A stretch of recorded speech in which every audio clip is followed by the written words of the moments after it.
I'm very glad to be with you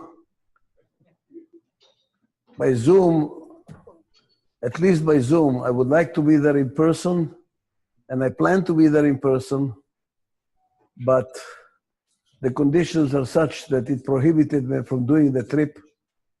But on the other hand, maybe it's time for the network to start getting used that I will be gone, because I'm going to be 80 in October, so it's time to start learning that I'm not around all the time.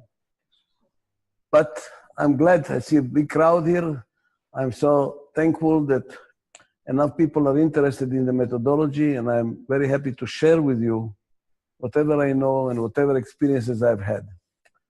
But the first, what we would like to do is to award the Company of the Year award. We have started it quite a few years ago to recognize a company that really adopted the methodology religiously, made it work successfully for their benefit. And I would like you to know it's not an easy job, because doing the methodology, you're swimming against the stream. Most people want to change as long as they don't have to change. And at this methodology, you have to change.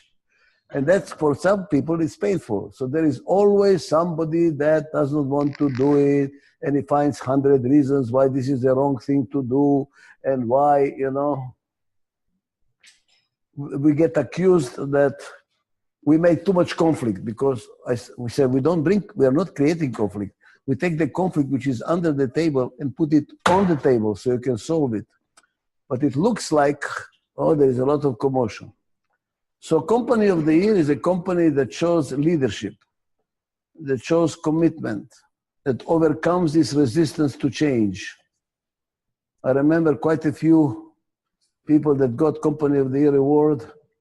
In their presentation, the president says, the first night after the synagogue, I did not sleep the whole night. I thought I'm going to have a heart attack. That's what happens in a synagogue. So it's not a simple process. So when somebody gets a Company of the Year, it's really an achievement, a real achievement. And I would also like you to know that over the years, the conditions, the criteria for getting a Company of the Year are getting more and more difficult, more and more demanding. The bar is getting higher and higher. So for this year, I am thrilled and I'm honored to recognize Conflex and Mauricio Coronado as the CEO, as a Company of the Year, please. When we welcome them. Thank you.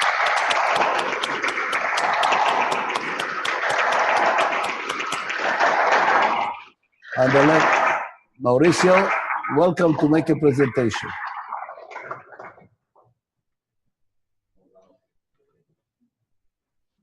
Mauricio.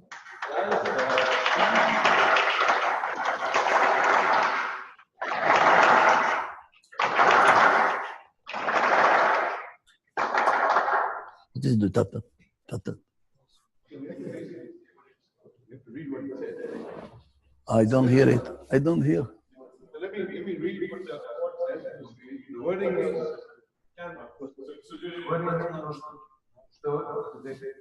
Worldwide, in recognition of the exceptional implementation of medical methodology, the outstanding and commitment of change with mutual trust, the reasons necessary and Very bad sound.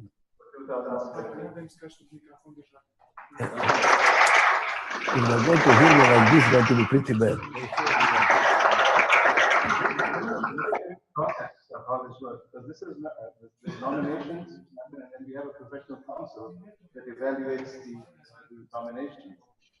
And it was definitely tough, because we had some good options, but by far, Coflex did a superior job, and we're delighted that you all have gotten this, and it's a pleasure to give you this award. And we would like now for you to give a speech. Gracias. Please. Gracias, Mauricio. Sí, muchas gracias. Bueno, buenos días a todos. Realmente es un honor, un gusto disconnect. Me siento honrado y muy feliz de estar Isami. con ustedes esta mañana Terrible. recibiendo Very well. They're not going to hear me very well. por lo que veo no es algo fácil, ¿verdad? I hear them. Bueno, pues primero que nada agradecer a todo el equipo de Adizes que nos ha seguido en esta aventura en aquellos primeros años al final de 2013 cuando conocimos a Richard, un grande Richard por ahí. Richard, gracias por toda tu exigencia y tus regaños que nos dabas para que los pitch fueran buenos y reales, ¿verdad? Realmente contentos. Pues hasta cierto punto, decisión, vamos a decir, la decisión que nosotros, cómo la tomamos, realmente fue inspirada en Frisa, la señora de la estrategia que nos acompaña también. Muchas gracias, Lalo, Honorable. El ver cómo habían llevado su organización, cómo lo habían transformado, pues nos llevaban muchos años, ¿verdad? Nosotros empezamos en 2013, perdón, al final. ¿Ustedes, Lalo?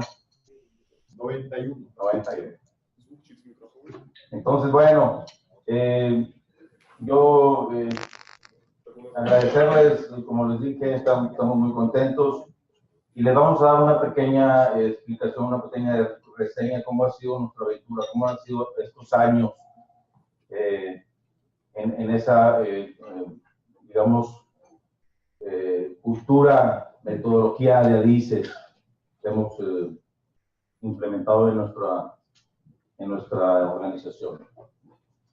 Vamos a ver. Ahí estamos, ya entendí esto. En Coflex diseñamos, fabricamos y comercializamos productos innovadores, confiables y funcionales para instalaciones y reparaciones y plomería. Realmente Coflex inicia en 1989, tenemos 27 años en el mercado. Y ahorita yo en una palabra, lo que yo siempre digo, porque en mi función como parte del equipo de Coflex desde 1992, ha sido enfocado más al área comercial, ¿verdad? Eduardo, mi hermano y yo, mi padre, el fundador, que ahorita voy a explicar un poco eso. Entonces, siempre me ha gustado, pues, tener bien claro, tengo, yo creo que alma de vendedor.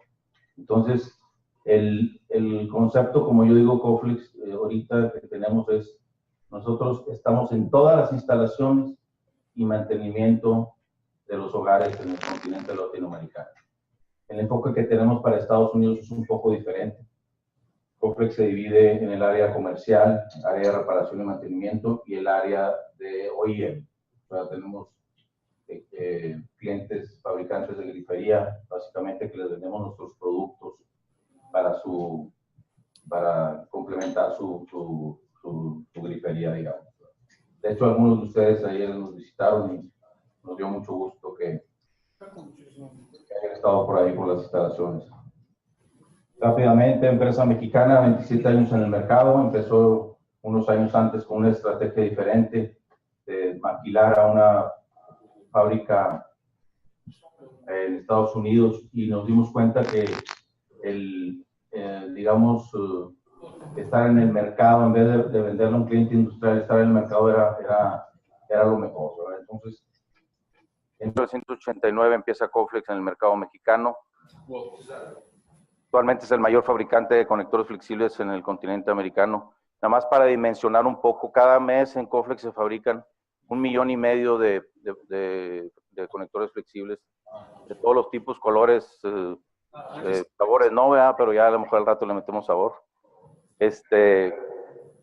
Aparte de productos que tenemos de inyección, más o menos ponemos, como dice aquí la presentación, 3 millones de productos en el continente latinoamericano. Obviamente también algo de eso se va a Estados Unidos. 700 colaboradores, una planta productiva de 120,000 metros cuadrados. Algo muy importante, tenemos presencia en 20 países. La crisis que nos llegó inesperada en 1994 finales nos motivó. De hecho, fue un punto de quiebre donde Coflex se hizo una empresa exportadora. Entonces, actualmente estamos en mayor o menor grado en 20 países de Latinoamérica. Lo único que nos falta penetrar así bien es Brasil. Y pues ahí estamos ya. De hecho, ya hicimos una venta por ahí, ¿verdad? Okay. Pues esta labor no la hemos hecho juntos. Realmente yo siempre he sido un promotor del trabajo en equipo y pues aquí nos presento a la plana directiva Eduardo, mi hermano, que hemos sido coequiperos de esta aventura de pues, más de 25 años. Obviamente mi padre, don Jesús, que tenemos la bendición que todavía está con nosotros, con su liderazgo. Y yo creo que, porque mucha gente me ha preguntado, ¿cuál crees tú, Mauricio, que sea el éxito de Coflex? Y yo creo que, si puedo decir uno, ha sido eso, esa buena relación, ese trabajo, ese amor con el que nos hemos, bueno, todos los colaboradores, pero nos hemos llevado y vivido mi padre con mis hermanos. Realmente ha sido una bendición. Yo puedo decir que hemos sido bendecidos. Entonces, nosotros hemos visto como una aportación a la comunidad, todas esas bendiciones recibidas, pues plasmarlas en una empresa, ¿verdad? Que aparte, como dice mi hermano Alberto, nos hemos divertido mucho. Mi hermano Eduardo, que, bueno, pues casi todos andan de vacaciones. Yo, de hecho, estaba de vacaciones, nada más que preferí venir aquí con ustedes. Medio obligado, don Humberto. No, la verdad, un gusto. El contador René Herreta, en operaciones Juan Villarreal y en desarrollo de productos Rodrigo García, que nos acompaña esta mañana. Rodrigo, bienvenido, muchas gracias. Oli de esa en el área de mercadotecnia. Oli, bienvenida. Gracias. Antonio Guzmán, que nos ha apoyado por muchos años en el tema de ventas Estados Unidos, Canadá, tampoco nos acompaña. Y bueno, mi compañero Jaime, que hemos estado en la aventura de las ventas por muchos años, Jaime Rostov, que tiene más de 20, bueno, más años que yo en Coflex, y él estuvo en ventas nacionales y ahora está en ventas de Latinoamérica. Tampoco nos acompaña Marco Milán en el área de ventas México.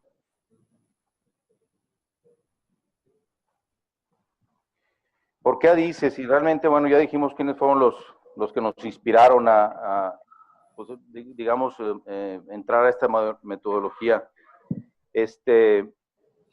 Yo creo que la razón donde a mí me hizo clic o nos hizo clic digamos,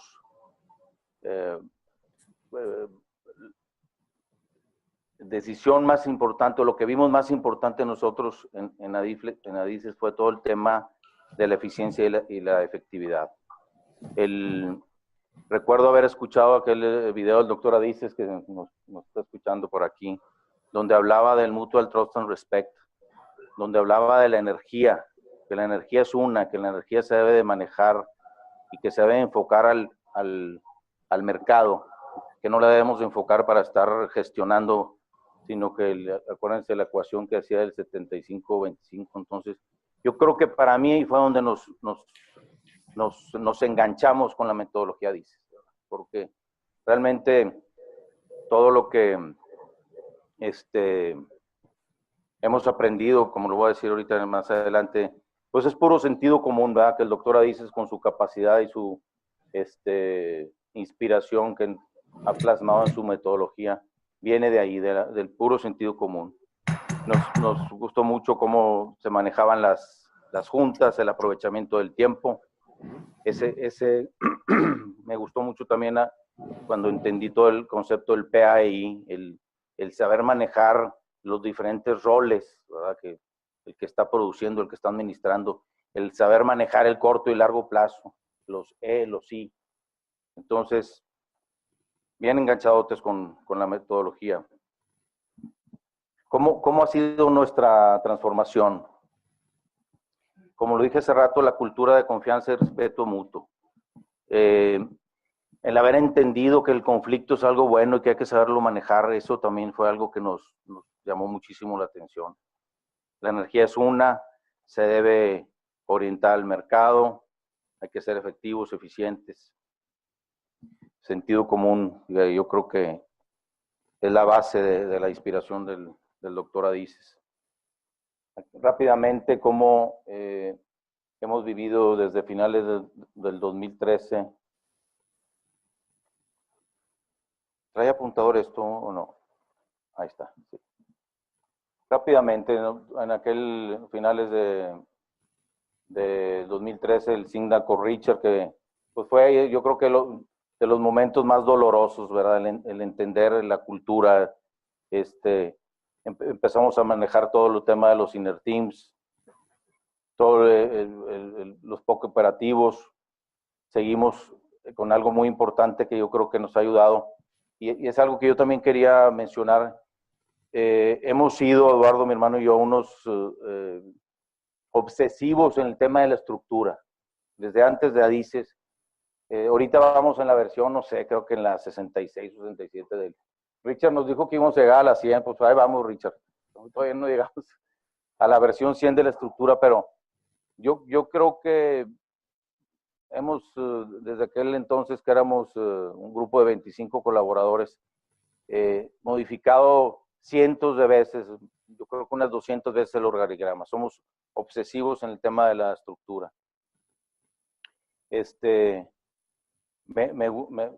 La época ya hace poco del tema, ay Dios, bueno, ahí donde dice los Black Books. Los Black Books ahorita nosotros lo estamos manejando como la base para todo el tema del desempeño. Creo que todavía tenemos reto, no para que nos quiten el premio, espero que no, pero sí les digo a la organización que debemos de empeñarnos más con el Black Book, debe de ser la base para la medición del desempeño. Y algo que me encantó muchísimo en temas de rentabilidad fue lo del Blue Book. A la hora que me presentaron, que por cierto nos tardamos mucho, Humberto decía, ya vamos a sacarlo, pero el poder ver en las diferentes unidades de negocio cómo está la rentabilidad, porque la forma de ver digamos, información financiera en un estado financiero tradicional, pues te puede engañar. Entonces el Blue Book para nosotros fue algo que nos ha dado muchísima luz, ¿verdad? Entramos en un proceso y bueno, ahorita en lo que estamos viviendo es el tema de los rewards, que es algo que vamos a acabar de implementar a finales de este año, que lo estamos ligando mucho con los Black Book.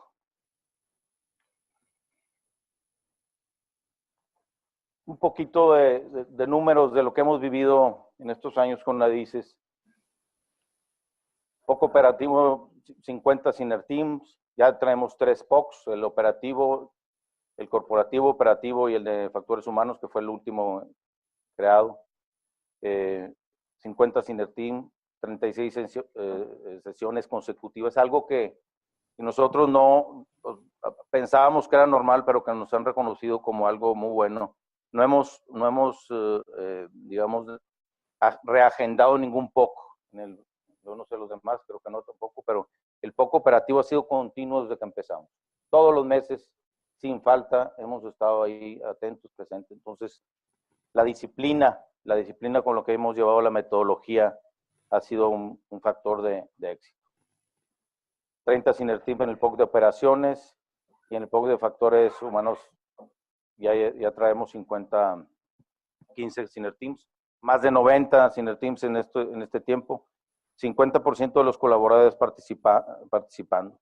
¿Y cuál es nuestro reto? Porque era lo que me pedía Humberto que yo dijera, que comentarles esta mañana. ¿Cuál es nuestro reto? Yo creo que ahorita traemos varios. Voy a mencionar el primero, es implementar la metodología al 100% de la empresa, ¿verdad? Al principio se vio como que algunos sabían de Adizes, otros no sabían de Adizes, y yo he insistido, cada junta, cada momento que vivamos tiene que tener la metodología Adizes, y sobre todo esto que yo le estoy pidiendo ahorita al Departamento de Capital Humano, ya debe haber una fusión de culturas, ya no debe ser Adizes y la cultura Coflex. Tenemos que hacer una cultura que venga todo el aprendizaje, todo lo que hemos recibido de Adizes y que sea la cultura Coflex. Entonces, pues ahí estamos en ese reto. El perfil, digamos, que nosotros tenemos, yo quiero pensar, algunos de los directivos y Eduardo, mi hermano y yo, somos muy entonces el reto que tenemos, digo, no le hemos dado mucho importancia a cosas que no generaban valor, ¿verdad? Según nosotros. Entonces, a lo mejor el tema de capital humano lo habíamos dejado un poco rezagado y cuestiones de ese tipo. Entonces, de hecho, ahorita en el ciclo de vida, que es algo, un esquema muy bueno también en la metodología que todos ustedes conocen, estamos en un nivel de adolescente que yo me siento un poco más madurito que adolescente, pero bueno. Para llegar a Prime, para llegar a la excelencia, tenemos bien claro el equipo que tenemos que meterle más administración. Yo creo que ha sido de la manera correcta, porque como todos lo sabemos y nos lo han dicho, si tú empiezas administrando mucho algo que no ha pegado, que no tiene mercado, pues entonces te vas a quedar administrando nada, ¿verdad? ¿Cuáles han sido los factores de éxito? Pues un compromiso, yo creo que así lo podemos decir, un compromiso de la alta dirección, disciplina, como lo mencioné hace rato, focos ininterrumpidos, cumplimiento de reglas. Ha sido para nosotros algo, yo no sé qué palabra usar, pero el poder manejar una junta con las reglas de Adizes es otra cosa, porque yo creo que todos lo vivimos, y más en las culturas latinoamericanas, de que a veces la gente ni siquiera le permite al otro hablar, le da su lugar en la palabra. Entonces, ha sido buenísimo todo el cumplimiento de reglas. La democracia es algo que también yo lo puedo mencionar como algo que nos ha gustado mucho. Esa toma de decisiones en conjunto, donde pones a participar a toda la gente, que se sientan involucrados en la decisión, pequeña o grande, que se ha tomado, pero es bien importante todo lo que nos ha dado todo ese tema de la democracia. En misión del desempeño, los Black Book, que todavía estamos con áreas de oportunidad. Y bueno, como lo mencioné hace rato, la rentabilidad por segmentos que nos ha dado la luz ahí con toda la herramienta del Black Book. Por último, para yo no marearlos tanto, cada acción cuenta, compromiso. Realmente para mí es una de las principales características de un líder, el compromiso. Y podríamos manejarlo de esta manera, ¿verdad? La transformación organizacional que Coflex ha logrado con Adizes nos ha permitido afianzar nuestros principios rectores. Nuestro compromiso con el cliente final es más evidente, de modo que todas nuestras acciones están orientadas hacia su total satisfacción. Nuevamente agradecer. Yo hace unos días hablé con el doctor Adizes, donde me informaba que no nos iba a acompañar, y le decía que no hay palabras para agradecerle la inspiración que ha tenido él de todos sus conceptos, y el tener el gusto y la energía de transmitirla en su instituto Adizes. Para mí ha sido una bendición el leer sus blogs, sus escritos que manda cada viernes. Algunos los tengo ahí archivaditos, los voy a leer algún día. Pero realmente contentos, felices y agradecidos con todos. Y bueno, poder participar y estar aquí con tanto empresario me da un gusto tremendo. Muchas gracias.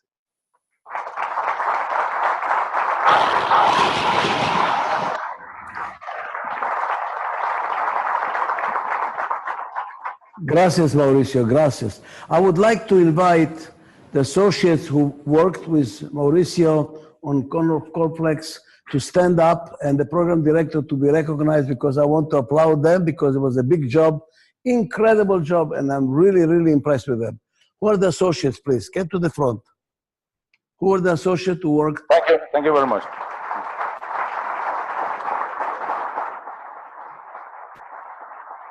What happened? Nothing. Did I hear it? Oye, falta Jacinto, ¿dónde anda? I asked the associates who worked on the client to stand up, please, so we can recognize you. All right.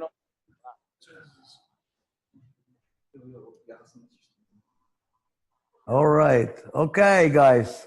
I want to applaud you because an incredible job. Thank you very much. Very good. Bravo.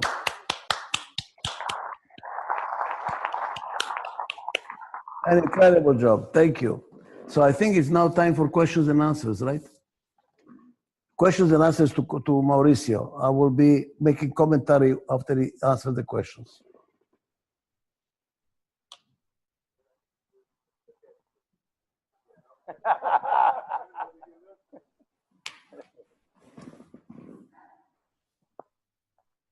No sé si alguno de los compañeros, Rodrigo, Jaime, quieran ampliar algo más de lo que he comentado.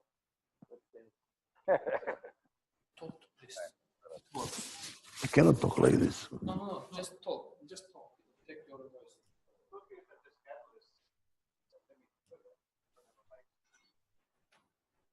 So the associates are just catalysts, but really the whole purpose is to transfer the methodology into the organization. And Dr. Adizes, I don't know if you can see the team that Mauricio had. He's got a, fortunately or fortunately, we have a partial team here because there's another party going on. The real people are enjoying some other things outside. So this is just one group. But I'd like to introduce Olivia to you. Hi. Dr. Adizes. Hi, Dr. Adizes. Hello. Hello, hello, hello. Jaime. Hello, Mr. Adizes. How are you? Very good, my friends. And then Rodrigo. Hello, Dr. Adizes. Sunil is absolutely right. We are proud of every client we lose.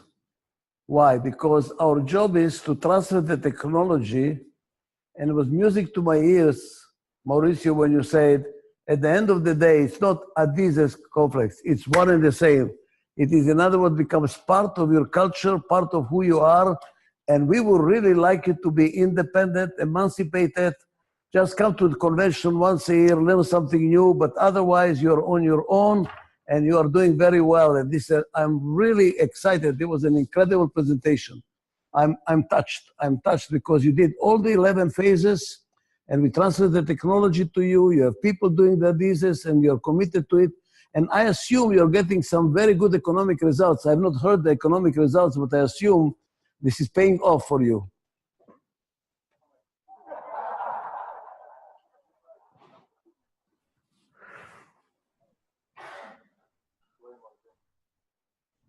We are very happy to you.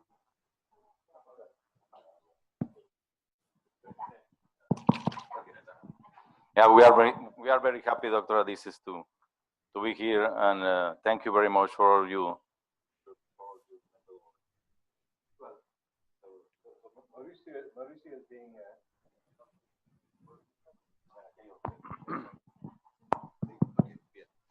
okay. Mauricio is being shy. So he's economic. I think they found lots of lost money, because that's the good news, because they had a lot of money, but then the money was able to be found.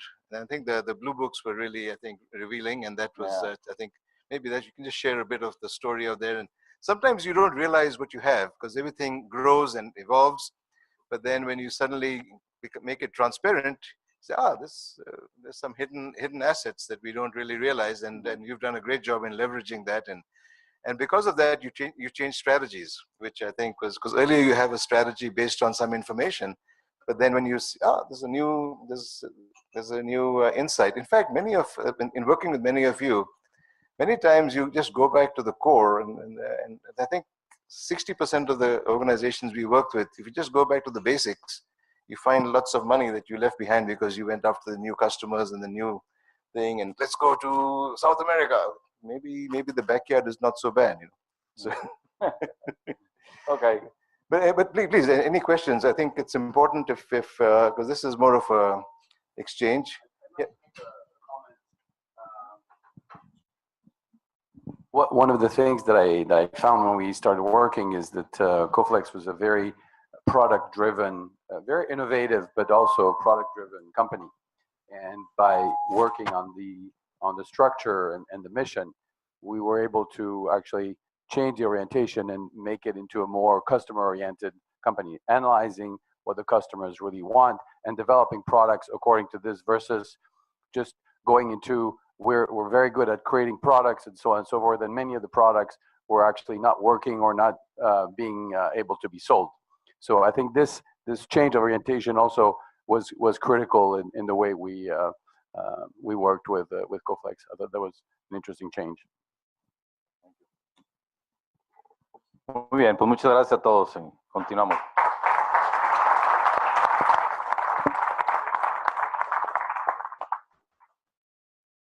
Mauricio, I have a question for you.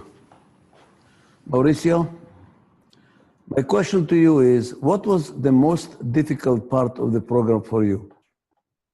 Mauricio, what was the most difficult part of the program for you? What was the most difficult?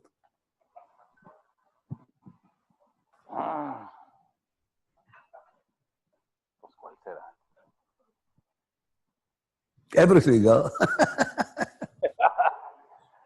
Yeah, no, we really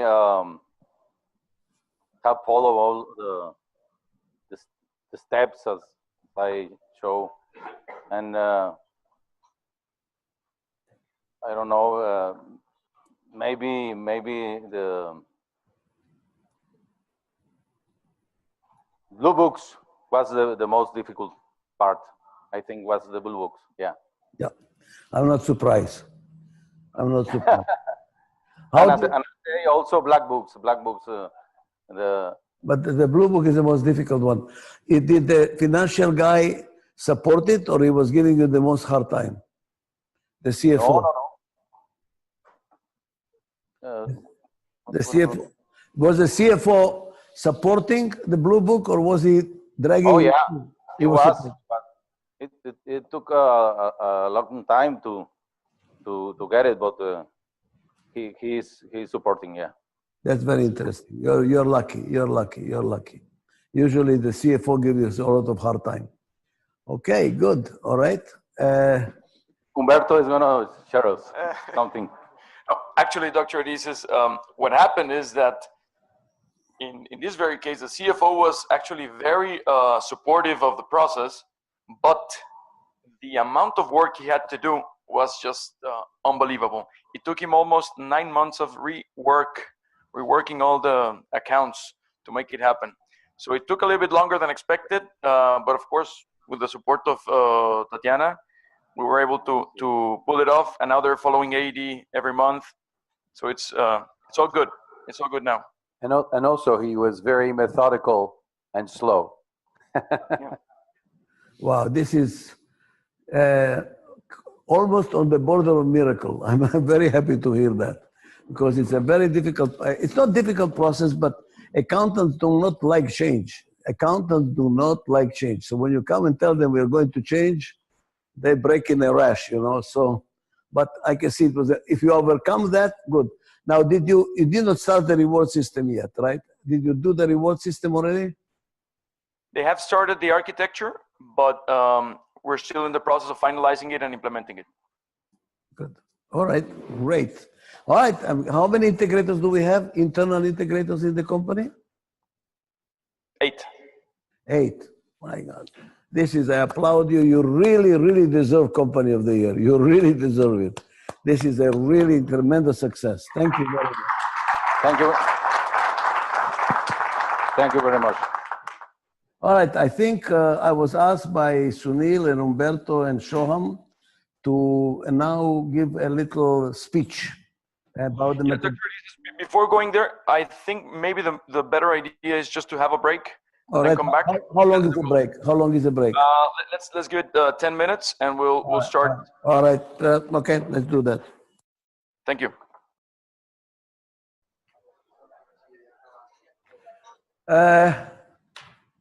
I'm ready. I would like to explain to you Once again, you probably heard a lot about what is Adizes about. I would like to give you my latest insights. What is it about? Even after 50 years of developing this methodology, it's still developing. Would you believe it? It's still developing. And as a matter of fact, it's a very interesting process. The deeper you dig, the more you realize more there is under it. Deeper and deeper and deeper and deeper. I don't know how many of you know, but I started realizing this methodology is not only for business and not only for non-for-profit organizations, which we also deal with hospitals and foundations. Many clients over the years came to me and say, Dr. Adizes, I use the methodology in my marriage and it saved my marriage. And I said, what? I mean, wow, I didn't expect that. Then the next one, and the next one, and the next one. So I finally said, maybe there is something to it. So I don't know whether you know, but I wrote another book called The Power of Opposites, which is in Spanish. It's in Spanish and in Russian and in Serbian and in English and new languages coming out, which is how to apply the methodology to family life. Because families are also an organization. They're also composed of a complementary team. You always marry somebody who's different than you are, who complements you. And that creates conflict. And this conflict can be destructive. Many people get divorced, or if they have a lousy marriage. How do you make that conflict to be constructive? So I brought a new paradigm in family coaching. I don't want to call it therapy, but coaching, which is not to look at psychological variables. Why are you behaving this way? What happened to you when you were a little child and because of this you behave this way? But to look at it from a managerial point of view. We have a complementary team. We need each other. How do we learn from each other? How do we manage the family? How do we identify the problems? How do we diagnose the problems? How do we solve the problems? The whole of this methodology applied to family life. And I don't know how many of you know, but I've been invited by some prime ministers. My clients introduced me to the prime minister because they have connections, and they say, I think it would be good for our country. So I worked with 8 prime ministers. Even in Mexico, I worked for a while with Vicente Fox. Unfortunately, did not apply much of what I said, but at least I tried. In other words, what we have here is a universal theory. How to manage anything. And right now, I'm in the process of writing another book, how to manage yourself. Because you're an organization too, you know. You have 2 parts of your brain. Part of your brain is very conservative. Don't do this, this is too dangerous, I don't know, too much risk. And the other part of the brain says, come on, you know, take the chances. Why are you waiting? We have a complementary team right here between our ears. How do you manage your internal conflicts? How do you diagnose your own internal problems that you're confronted? So it is a theory that applies to individual, to family, to business, to a country. So what is this theory? What is this practice? It's really not just theory. It's applied theory, because we applied it now in over 1,000 companies, more than 1,000, in 58 countries for 50 years. What is it? What is it? And I'm trying to understand it myself, you know, because I was developing it as I was struggling with problems. I have a problem, I develop something to solve it. I have a problem, I try to solve it. This methodology was not developed in a library. It was not developed reading books. It was not developed by giving questionnaires and doing statistical analysis of the answers. It was developed by me trying to solve a problem that my client had. And as I was solving the problem, I create something. Solve the problem, create something. That's how it grew. In the field, in reality. And not always I understood Why it worked? It worked. I used common sense. Like Mauricio was saying, is common sense, absolutely common sense. And then later on, maybe years later, I said, I know why it worked. And the theory was developing behind it. So let me give you the latest of my thinking. What is this methodology about? Why is it new? Why does it work? Why companies have had tremendous success using this methodology? You can see that in our website.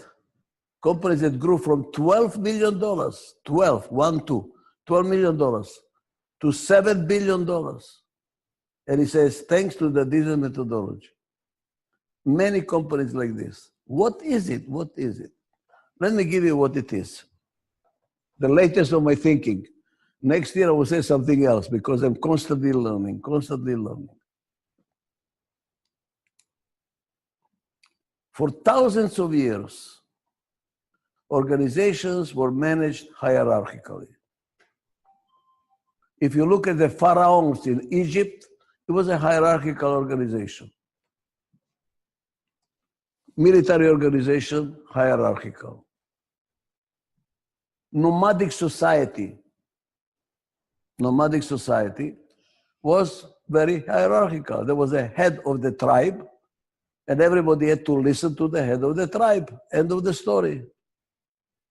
Then we became an agricultural society again. The head of the family was deciding everything, and the children were working in the field, and the wife was working with the chicken and the cows, and he was running the family. It was hierarchical. Then we went from nomadic to agricultural to industrial. Hierarchical again, because the production line is hierarchical. You have a hierarchical organization. That, by the way, it goes even beyond that. If you look at our ancestors, the chimpanzees, they were also hierarchical. There was a head chimpanzee called Alpha chimpanzee, and all the rest were rank and file chimpanzees. Look at all the animals. They're organized hierarchically. That does not work anymore. That's what I'm trying to tell you. It's not working anymore. Because we live now at the age, at the time, when there is a paradigm shift of major magnitude of civilization, major. Maybe we are so deep into it, we don't realize it. But as you look from the outside, and thanks God I travel a lot. So as I travel a lot, I start seeing things from a different angle, you see? We are living in a major shift of civilization. For instance, the man is not the dominant figure anymore. There is a switch. I would like you to know that. It's not true women are going to be equal. No. Women are taking over. If you think you're not true, welcome to the club. They're taking over. We are becoming the weak sexes, and they're the strong sexes. There is a major shift in civilization between the sexes. This is why we have a war now. But this is a switch happening. A switch is already happening. Too many men are staying at home taking care of the children, and the woman is outside working. Tremendous switch. There is a major change in technology. This internet is not just another thing. It's a paradigm shift. It has destroyed the retail business. Amazon is taking over the world. Go to America. The malls are ghost towns, empty. Nobody goes to the mall anymore. Stores are closing. In Santa Barbara, the main street, closing. Why? Internet, retail sales. It has changed our political picture because people now through Facebook start a revolution. How do you think happened the Arab Spring of what's called the Arab Spring? Through the Facebook. So we didn't even know who the leader was. There was just a sign, let's go and manifest, and the people went to the streets. Maidan Revolution in Ukraine through the internet. Who started it? Nobody knows. Who was the leader? Nobody knows. 100,000 people showed up and made a revolution. It changed our dating, social dating. People are now getting dating through the internet. They find their wife or their husband on the internet. Major change, guys. Social, political, economic changes. Everything is changing. And the hierarchy does not hold anymore. That's what I'm trying to tell you. The idea that the head of the company knows everything and he decides and the people follow up does not hold. The complexity is so big now that the head of the company does not know what's going on. All this idea that the board of directors decides, you know something? I work with board of directors. They don't have the slightest idea what's happening in the company. You think they can find the complexity of the company meeting once a month for 3 hours, for 4 hours after a cocktail party? This is bullshit. They don't know. They don't have the idea.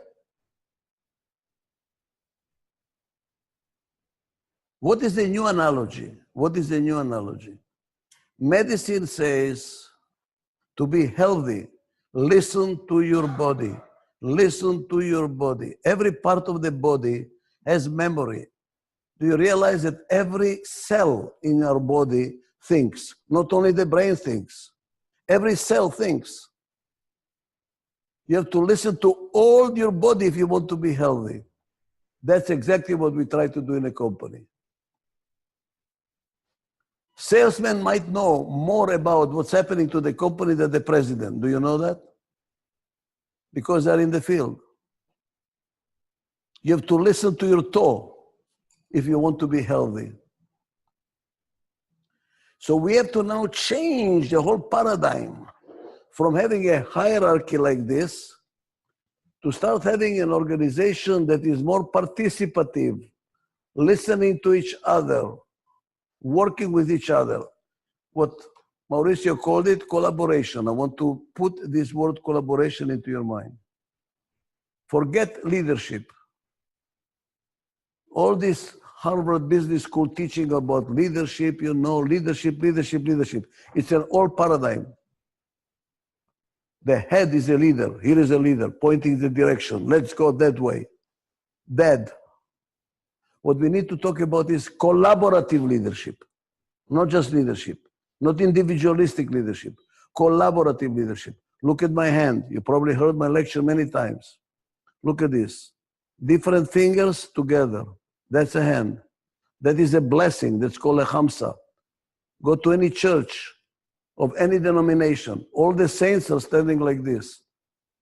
Do you realize that? In all religions, even in India, the saints are standing like this. You know what this is? A blessing. What is a blessing? Different together. Different together. And this is a curse. When you do this to somebody in his face, this is a curse. What is it? Different, not together. We have to integrate the whole body. Because every part of the body exists for other parts of the body. Look at the human body. There is no part in that body that is standing for itself. If there is a part in the body that stands for itself, it's called cancer. Cancer. Only cancer stands for itself. It only takes energy, does not collaborate with anybody else, and spreads and kills the body. Every part of the body exists for somebody else. The heart exists for somebody else. The lungs exist for somebody else. We are all interdependent. So what is a healthy body? Integrated. When are we sick? When we fall apart. When the parts of the body do not talk to each other. Like in my case, my kidney doesn't work anymore. I'm sick because the kidney is not working. So what are we trying to do in a company? The purpose of Adizes methodology is to make the company healthy. Can you hear the word healthy? And what is healthy? Integrated. Being sick is to be disintegrated. That's why when you are sick physically, you say, I'm falling apart. Falling apart is a disintegration. Part of the body are not talking to each other. That's exactly a disease. Our goal is to make the company integrated. And you know the formula of success. The more integrated you are internally, the more energy is free to deal with the external world, to fight the external world. If you're not integrated internally, you're wasting a lot of energy trying to make the internal organs work. And then the energy that is available gets dissipated internally, not available to deal with the outside.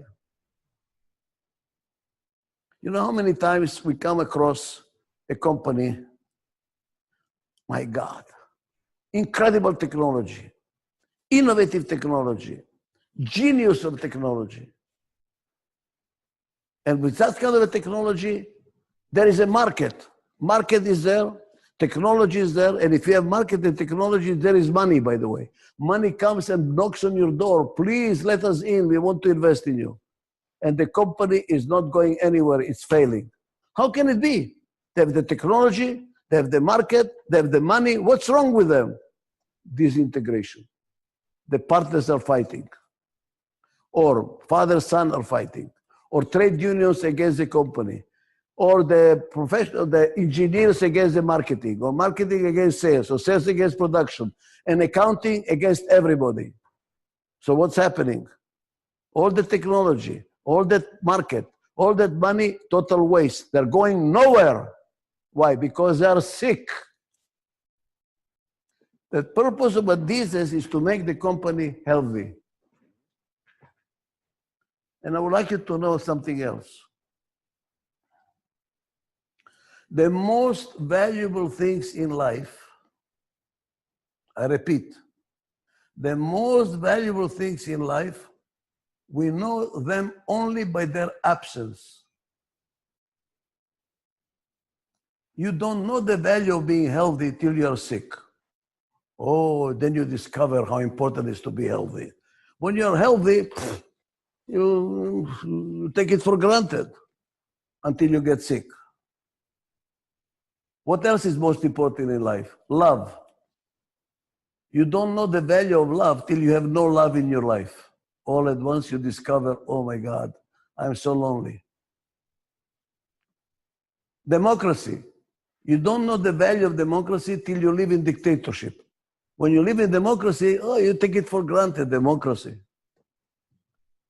Making the company healthy, most people don't realize this is the most important thing for you. I've been writing in many of my blogs, and I want to write it in my next book if I have ever time to write. The purpose is not profit. Economic theory is taking us in the wrong direction. Why? Because they can measure it. The bloody measurement. The most important thing is for the company to be healthy. What is the role of the CEO? Keep the company healthy. If it's healthy, it will be profitable sustainably. Not in a short run, continuously. Because you're healthy. And because you're healthy, you have energy available to fight the competition, to innovate, to come with new products, new markets. The moment you're sick, all the energy goes inside. You ignore the market. You're ignoring developments because you have no energy for it. And what's happening? You're dying. You will die. Change fast or die slowly. Our purpose is to make the company healthy. How? By providing you the tools to be integrated. Now, being healthy is not a one-time shot. Oh, now I'm healthy, now I can go to sleep. No. You have to work on it all the time. Because change will make you sick. Let me explain that. Change will make you sick. Why? Every company, marriage is also a company. Marriage is a company. A country is like a company, it's a system. Every system is composed of subsystems. A company, for instance, has a client interface subsystem, which is marketing and sales. Has an operation subsystem, production, engineering. Has a financial subsystem. Has a human resources subsystem. When there is change, look at my hands, when there is change, the subsystems do not change together. Some change faster than others. You know that. A young company, sales changes very fast. Oh, we have to change, marketing changes the fastest. Oh, we have to change our marketing orientation, change the price, change this, change that, because we have to adapt to the market. How long does it take for production to change? Oh, a little bit longer. How long does it take for finance to change? That's why I asked Mauricio, what was it? The blue book. Oh my God, much longer. You know what is the most difficult to change? The slowest? Human element. Try to change people. Machiavelli said, if you want to be hated, try to change people. People don't change that easily. Don't change easily. Because the subsystems do not change at the same speed, it creates gaps. Those gaps are manifested in what we call problems. All the problems you have in the company, hear me well, all your problems in the company, all your problems you have in your marriage, all the problems you have is the plumbing in your house, all the problems you have is your car that does not start, I don't care. All the problems, country level, company level, house level, family level, personal level, same thing, is caused by disintegration. Something is falling apart. Why? Because something has changed. When you go to the doctor, you tell the doctor, I have a pain, I'm sick. What does he ask you? When did it happen? When did it start? What did you do? You know what is he looking for? What has changed? I'm giving you a tool here.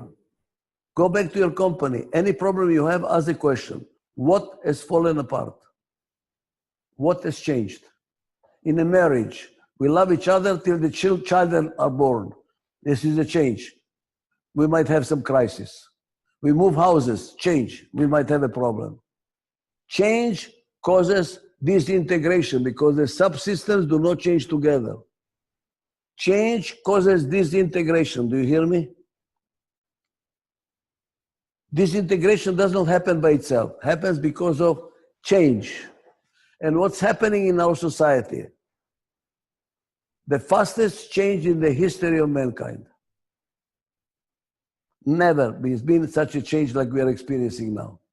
Thus, we have more problems now than our ancestors. Our grandparents were poor and happy. We are rich and miserable. Why? Stress. Stress, guys. You call executive stress. Why? Too much change. Change, all the time problems. Every morning something else happens. And it's getting faster and faster and worse and worse and worse and worse. Thus, to become a sick company, non-brainer.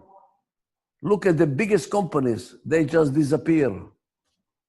They disappear. Where are all the big companies of the past? What happened? They fell apart. They could not handle the problems. Look at all the crises, the financial crisis that we just experienced some years ago. It fell apart. Disintegration.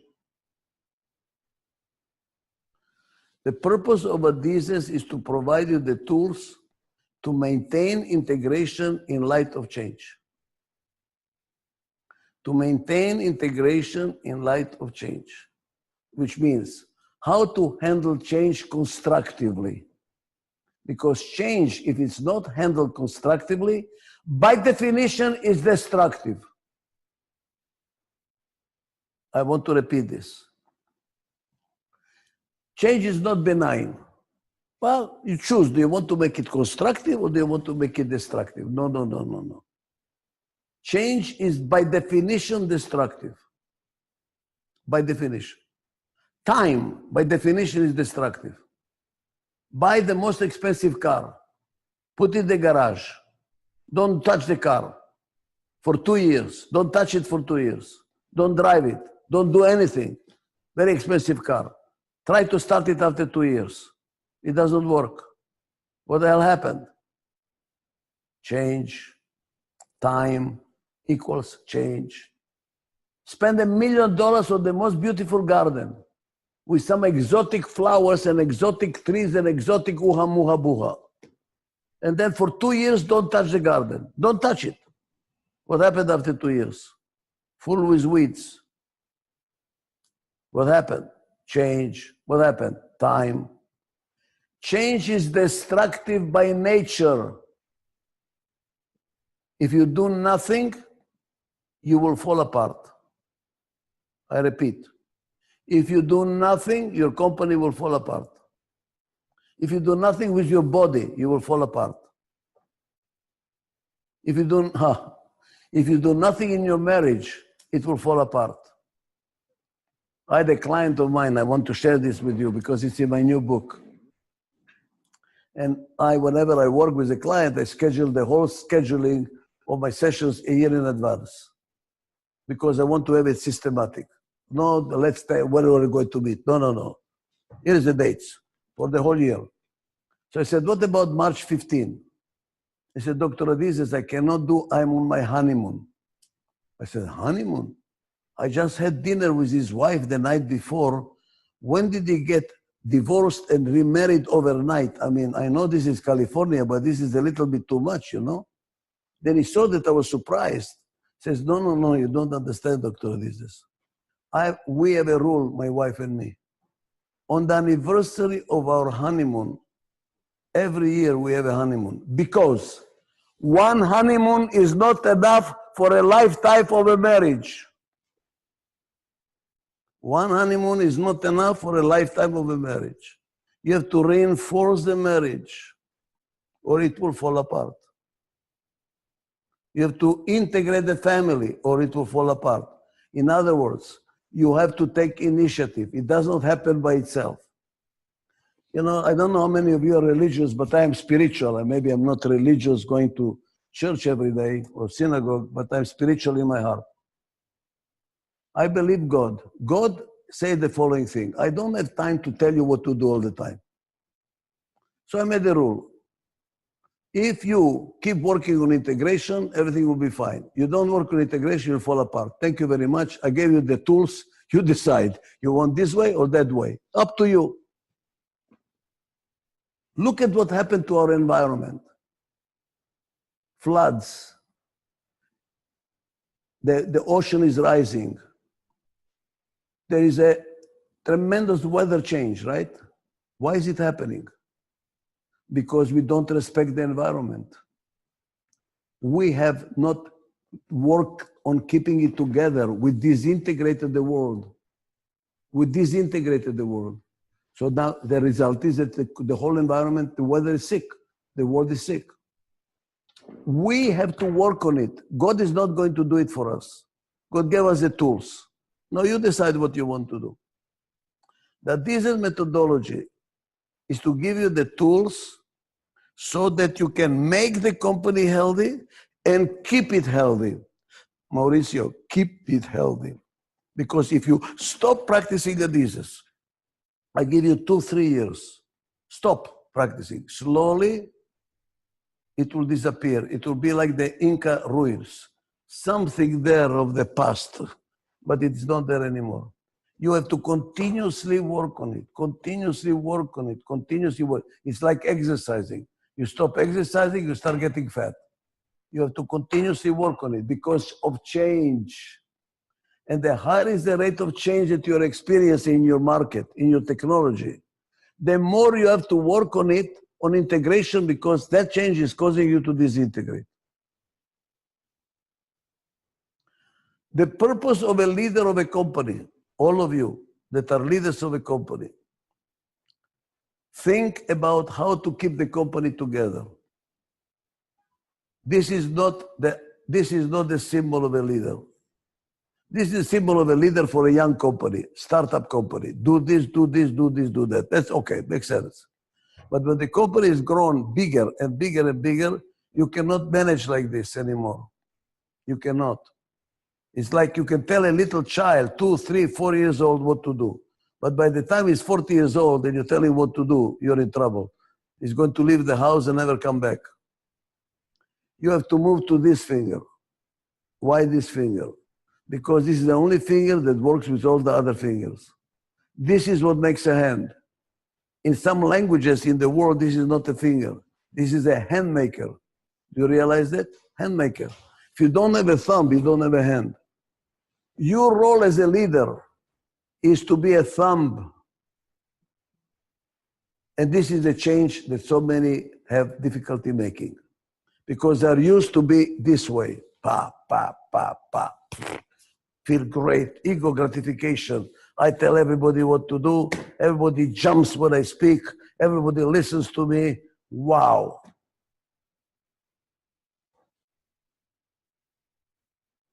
You don't have it, guys. You have to listen to the body. This is the finger. The movement from this finger to this finger is where the difficulty is. This is a paradigm shift. That's what Adizes is, a paradigm shift in thinking. Stop running the company alone. Start running it as a partnership, as a company, as a family, as a team. Same thing too for a family, by the way. You better start listening to your wife. You better. And you know what? Start listening to the children too. We are a family. We listen to each other. There is an integration necessary. And the more change, the harder you have to work on integration. You have to move from this finger to this finger. That is our challenge working with companies around the world. Especially in countries that used to be communist. Oh my God, I'm right now in one of them. Changing this is a major change because they're used to dictatorship. Now to open them up, to work together as a team, to listen to each other, to learn from each other, and to know when to make decisions alone. Not every decision has to be made in a team. Don't try to run a kibbutz, you know, everybody all the time. No. Some decisions, you learn that in the methodology. This is a PA decision. I'm going to make it myself. This is an EI decision. I better call a team. So you have to know when. When. What the Adizes methodology gives you, I hope, is wisdom. Let me explain to you the word wisdom. I have a mantra, one of my mantras. God, grant me the courage to change the things I can change. The serenity to accept what I cannot change. And the wisdom to know the difference. We try to give you the wisdom in the tools. When do you change? When you don't change? When do you change with a team? When do you change by yourself? And how do you maneuver? Because you cannot make everything by a team. You're not going to run the company as a committee. But you're not going to run the dictatorial either. When do you do which? Which one do you do? Dictatorial or team or democratic? You have to know the difference. You have to know which problems to solve in which sequence. Please realize that this methodology teaches you sequence. Many people try to change, but they don't have a protocol and what sequence to make the changes. Many times people come to Adizes and say, we have a problem, our sales force is not motivated, our sales are going down. Can you design, please, a reward system to motivate the salesman? And we should, I hope all my associates do that. Say, sorry, no. Why no? The wrong sequence. If you're going to pay them, you know, to motivate them, it's going to cost you a lot of money and it's not going to be an ongoing motivation, I can tell you. It's going to motivate them for 2 weeks only. After that, you have to give them more money. The sequence is wrong. Everything is sequence. Wiping your nose, no. Sneezing and wiping your nose is the right sequence. Too many people wipe their nose, then they sneeze and they don't know why they look ridiculous. Well, the sequence was wrong. So we give you the sequence. You learn in a syntax to look at all the problems. Now, in what sequence we are going to solve them? I know, but this is very important. Wait, sequence. It has to be done at the right sequence. You have to integrate all the subsystems at the right sequence. We have to learn how to listen to each other, how to control the ego. Big job. How to control our ego. How to learn from each other. How to know from whom not to learn. Because not all people have something to say. Some people have to say something. They just waste your time. So you have to know, I'm not learning from this guy, out. I want to respect the people I learn from. And the people that I don't learn from, don't waste my time. I wish I would kick them out of the company. They're wasting our time. I want to surround myself with people I learn from. People that enrich me with their knowledge, enrich me with their judgment. That's what you want in a family. You want to marry somebody, you say, may I introduce you to my better half. Did you hear the word better half? She is better than me in certain things. I learn from her. She enriches me, and I enrich her. We enrich each other because I alone am not perfect. Together, maybe we are. So we have to learn. Whom do we learn from? Whom we don't learn from? At what sequence to diagnose, how to diagnose problems, to put them in a sequence. How to solve the problems in a sequence. That's why the 11 phases. We don't jump into structure right away. Please realize, strategic planning is number 9. You go to McKinsey, it will be number 1. Let's do strategic planning. The company is a mess, no mutual trust and respect, no communication. The organizational structure is loaded with internal conflicts. Let's do strategic planning. What happened to that strategic plan? You tell me. On a beautiful piece of paper for which you pay a lot of money. What happens to that piece of paper? On a shelf, nothing. You just wasted your money. It doesn't get implemented. Why? Wrong sequence. We do strategic planning in 9. Why? By that time, we have a mission, we have a structure, we have mutual trust and respect, we know how to solve problems, we have information systems, we know profitability, what it is, we know where our productivity is. Now, how do we do a paradigm shift? That is strategic planning. Not more of the same or better of the same. Strategic change. Moving from being a bank to being a financial services institution. Moving from being in consumer goods to being now industrial goods on the top of it. Moving away from being a railroad to becoming a transportation company. You see, these are all paradigm shifts. So that this is a methodology. Where am I with time? Because I can talk for hours and forget I'm talking. What did I start? I forgot. All right. I will open time for questions and answers. The whole methodology is to heal companies. Unfortunately, we call ourselves consultants. Why? Because if we say that we are organizational healers, people will laugh at us. Organizational healers. But honestly, that's what we do. That's what we do. From a marketing point of view, it will be a loss. What do you do for a living? I heal organizations. They will laugh you. So we say we are consultants, but we are not. We don't write reports. We don't give you recommendations what to do. We don't follow the medical analogy. You are sick and I give you the medicine. It is what you should do. That's what consultants do. They give you the medicine. They give you a prescription. We are therapists. Therapist does not give you a prescription. Helps you solve your own problems. He heals you. We are organizational therapists. We heal organizations and give you the tools to keep going on your own.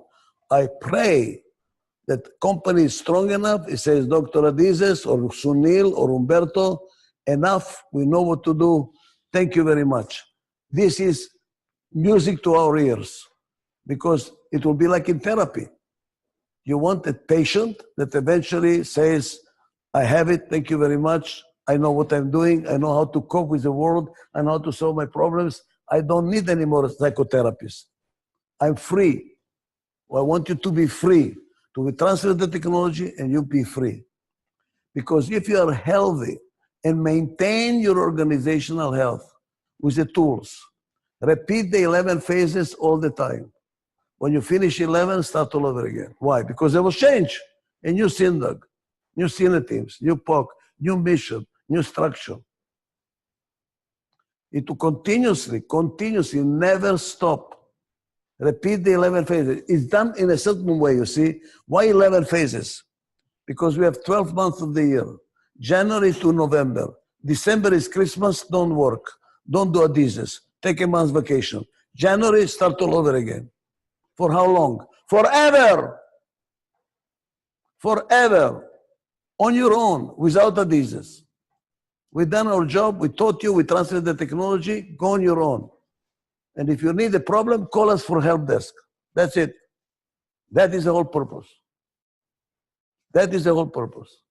To integrate all the way to the bottom. And really, I cannot tell you, Mauricio, how much you made my day today when you said you're aiming that everybody in the company will be involved in Adizes.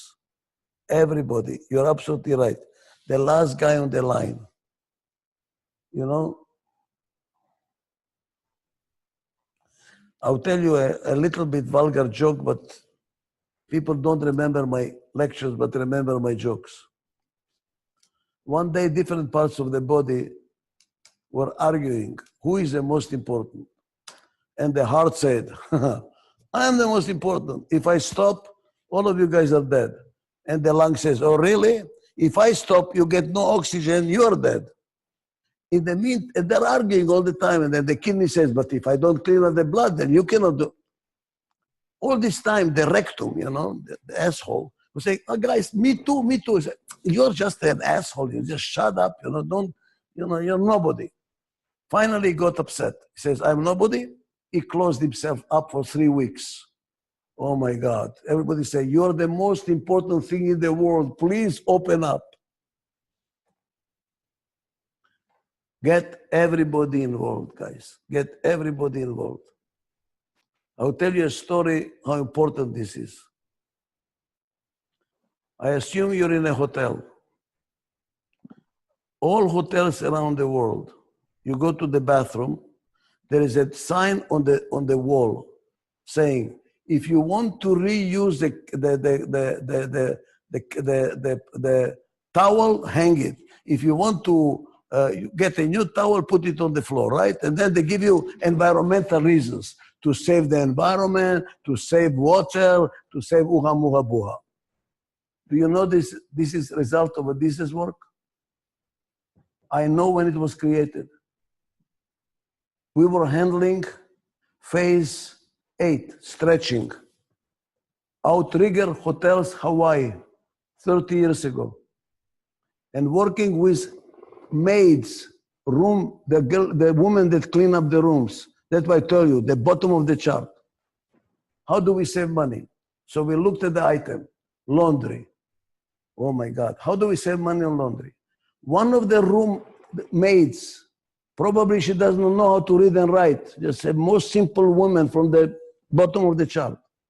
She said, why don't we ask the client whether they would like to reuse the linen so we don't have to every time wash all the time everything. And somebody said, oh, great for the environment. Why don't we say this is for the environment? I was there when it was created. And now all over the world, millions of dollars are being saved because of that. To test the methodology, I worked with people that don't know even read and write. I'll tell you, the first one was, name of the company was Plásticos Rex in Mexico City. They were in the drip irrigation business. And people that were working in the field were really, really, really bottom of the chart. You know, campesinos, I don't know how much they know how to read and write. I tested the methodology. I went down to them to see whether I can learn from it. They have common sense. Maybe they're not educated, but they have common sense, guys. They have more common sense than we, with all our education, have. If you hit the bottom of the chart, you will hit Alibaba's cave. Trust me. Alibaba's cave. All the gold is down there, not up there. So get everybody involved in the company from the bottom up and continuously working with the tools and continuously improving the tools. I heard it took you 9 months or how long to do the blue book. I just found a way to make it shorter, much faster.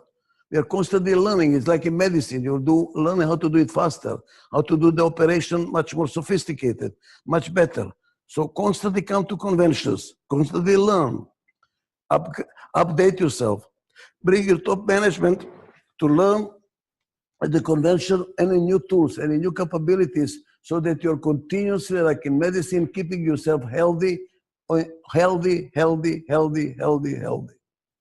if you have a system, then I can tell you succession will not be a big problem. Why there is a problem with succession? Because of this paradigm. I'm the leader. I decide everything. Try to find somebody else as good as you are. Oh, that's why we have succession problems of succession planning. But if we have a system, practically not too difficult to find somebody else who can work with the system because he's not working alone. You see, he has a complementary team. You're not changing everybody. You're changing this thumb. It's much easier. Succession is not a problem because you have a system. And you don't need to look for a genius to lead the company. Adizes methodology is how to create a system where ordinary people can generate inordinary results. You want an example? Look at the Japanese. The Japanese don't have inordinary people. Have you seen a very entrepreneurial Japanese? The guy from SoftBank is not Japanese, he's Korean. Show me, the guy from, okay, there was one guy from Sony. Very unusual. Take a Japanese out of Japan. Put him somewhere else, you get a gardener. Or maybe a restaurant. Show me big Japanese entrepreneurs that created an empire. So how come Japan is so strong? How come they have Sony and they have Matsushita and they have Toyota and they have Hyundai? How come? Because they work together. Complementary team. They learn from each other. They learn from each other. There's an expression in the Far East. One Chinese can beat one Japanese. 3 Japanese can beat 3 Chinese. Why? Because they can work together. You can take ordinary people and create inordinary results. Why? Because we use the brain and we synergy. We improve each other. We enrich each other. We learn from each other. We create something that none of us alone can create. Whenever there is change, there are problems. Why? Because there is uncertainty. We don't know what's going on. We don't know what to do. And there is risk.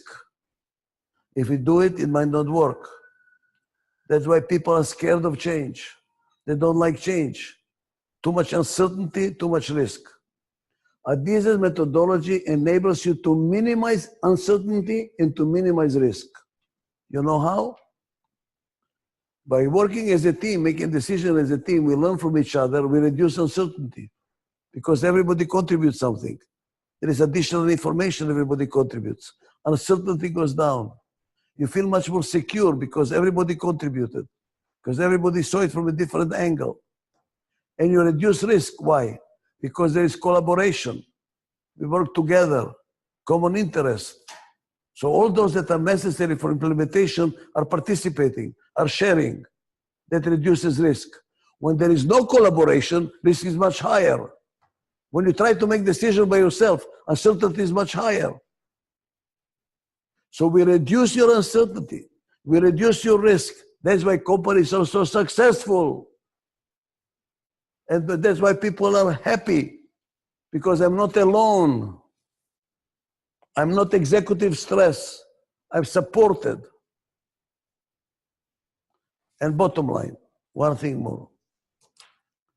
The purpose is integration. What is the utmost in integration? Mutual trust and respect is in order to create integration. Look at the sequence. We teach you how to create a system for mutual trust and respect. Why mutual trust and respect? Because mutual trust and respect causes integration. What is the absolute integration? The absolute, the maximum. It's called love. Love. When you love, you're totally integrated with what you love. If you're in love with somebody, if they're in pain, you're in pain. Do you realize that? Maybe you're even in bigger pain than they are because you don't know their pain. Because you love them. Look, your child. You love your child with all your heart. If your child broke his finger or is in pain, are you in pain? You're in big pain too, right? Because you love them. We are one. An artist that paints is in love with his creation. An engineer who designs a new machine is in love with the machine. That's why he has difficulty stopping. Because he's in love with it. He's constantly more and more and more and more. Getting stopping is very difficult. For an artist too. Saying goodbye to the product. Enough. I've done painting it. I'm done. Not easy to say done. Because you're in love with your creation. When are you done? Do you know when you're done? When you're sick of it. When you're disintegrated, you say, I'm done with it. Our goal is, at the end of the day, that you fall in love with everything you do. Do you love your clients? Do you know why Steve Jobs was successful? He really loved his customers. He loved his product. He was in love with his product. It had to be perfect. He was in love. Do you love your customers? Do you love your employees? Do you love your banker? Do you like your suppliers? Tell me how much love there is in your life, and I will tell you how long you're going to live. Look at people that are in love. They look vibrant, young. Look at people that hate. They look old, washed up. Hate makes you die early. Love prolongs your life. You will live much longer. People ask me, how come I'm still lecturing? I'm still working. I'm here in Azerbaijan while I'm waiting for a kidney from somewhere. I'm working my head off. And I'm 80 years old. People ask me, why are you doing it? Not for the money. I have enough money. I'm going to spoil my children if I leave them all the money. Because I love what I do. I love every minute of it. I love my client. I love everything I do. I love my books. I want to surround myself with love. The more love in your life, the longer you live. And I'm 80 and I don't feel 80. If it was not for this goddamn kidney, I feel 50. Why? Love. Love will prolong your life. Love will prolong the life of your company, guys. Love your customers. Truly love your customers. Love your clients. Love your labor. I'm touched by Eduardo Garza, how he treats his people. He has a rule. My people are going to be paid better than everybody in the industry. Wow. You know, I have a client in Israel. He insisted that the bathrooms for the clients, for the employees, should be of the quality of the Hilton Hotel, 5-star bathrooms. Why? I want my employees to be the best they can be treated. The best dining room. You know what? Surround yourself with love. That is the absolute integration. And you know what? You'll be healthy. Hate is stress. Hate will make you sick. People that hate get sick.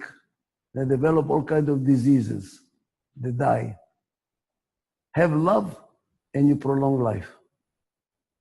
Love, integration. Integration, mutual trust and respect. There is no love without trust and respect. You cannot say, I love this person, but I don't respect him. I love this person, but I don't trust him. It's one and the same. So start with mutual trust and respect. Do the 11 phases, but go to the next stage. Integration for the sake of integration. Next, love. Love. Love. And you will find out that not only your company will be successful, not only you will be rich, but you will have a fulfillment in your life, and you will feel that there is a reason to live. There is a reason to live. I thank you very much, and I hope you'll enjoy yourself the rest of the convention. Thank you. Bless you.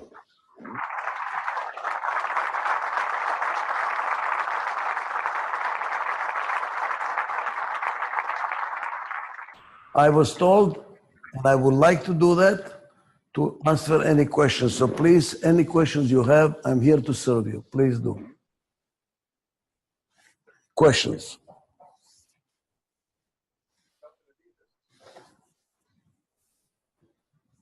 Do you mind if we go to the bathroom?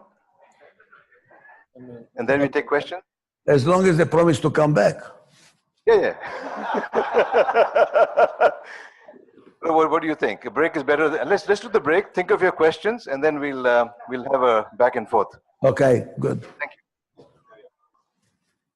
Okay, so who's got something to? All right, Emmanuel. Hello, good morning to everybody. So I'm very, very interested in how you generate.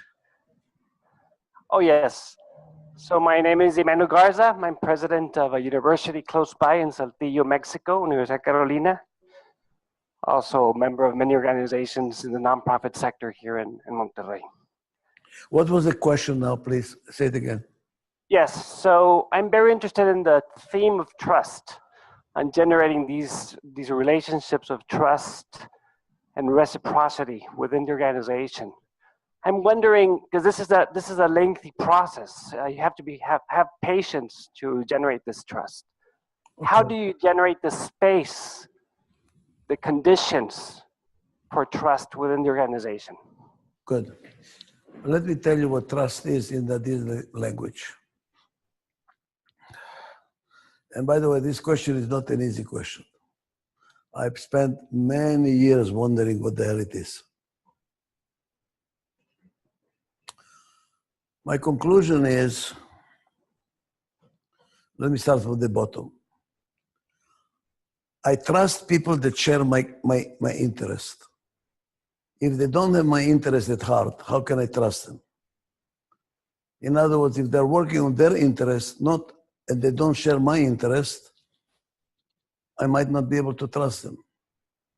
You know, very often the mistake, especially in countries like Mexico, the trust is, oh, I've known this person for years. I know this guy for years. I trust him. As if knowing somebody for many years is a reason to trust. Not necessarily so. Because maybe you have known him for years, but in the last 3 months, he developed a totally different interest from yours. There is a conflict of interest. You cannot trust him anymore because he doesn't have your interest at heart. I can turn my head back to somebody I trust. Why? Because we share interest. If he stabs me in the back, he's going to stab himself as well. My suffering is going to be his suffering. We are connected. We are connected by common interest. That's what it really is. Do you have common interest? Now I would like you to know the following thing. There is no common interest. If there is a common interest, it does not hold too long because of change. We started common interest, but there was a change. You know, in a partnership, it's stronger expressed. We started as the partners, and I trusted each other. We have a common interest. Later on, 30 years from now, I have children, you don't have children. My children want to continue the business. Your children don't want to continue the business. We have different interests. Right there, different interests. What you want is to cash out. What I want is to continue the company. Bingo. Can I trust you now? What are your interests? So what keeps trust going, although there might not be trust, there might not be common interest in the short run?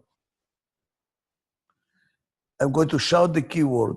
If you have faith,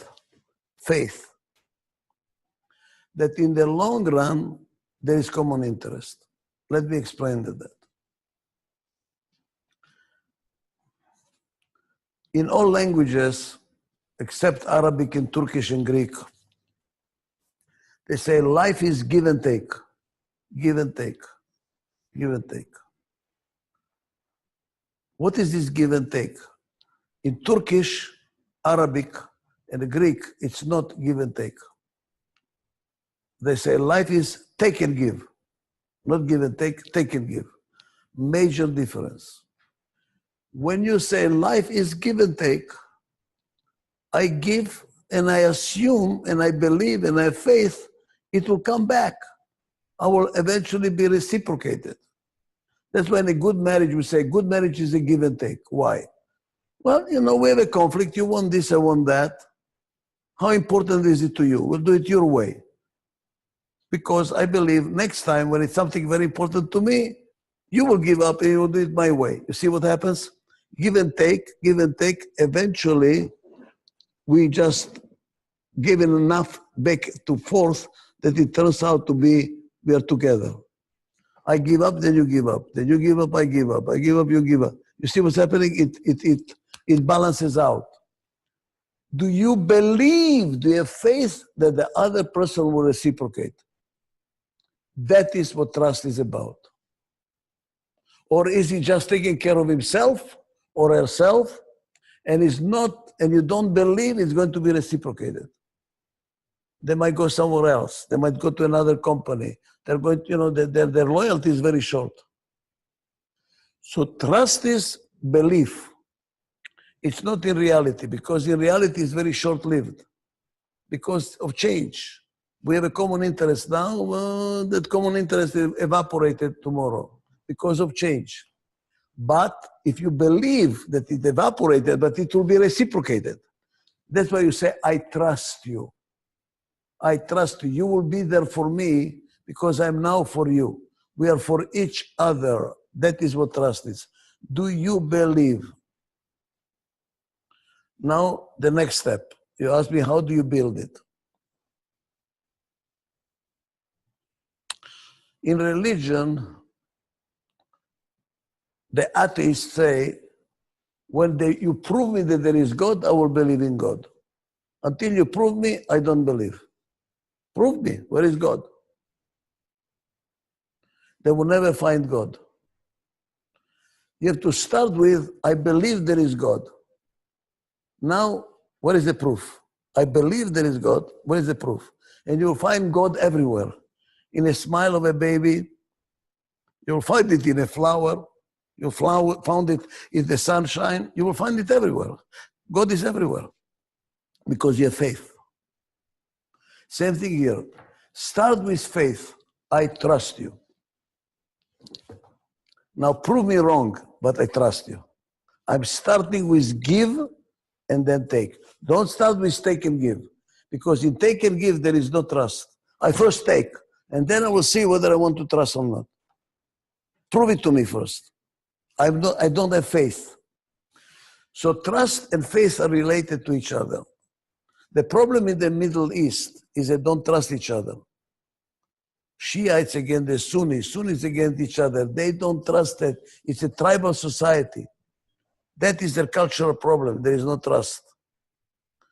You have to start with faith and you will find the trust. And if somebody proves to you that he's not trustworthy, fine. Then you know he's not trustworthy. But start with trust. Start by giving. First give. Give first.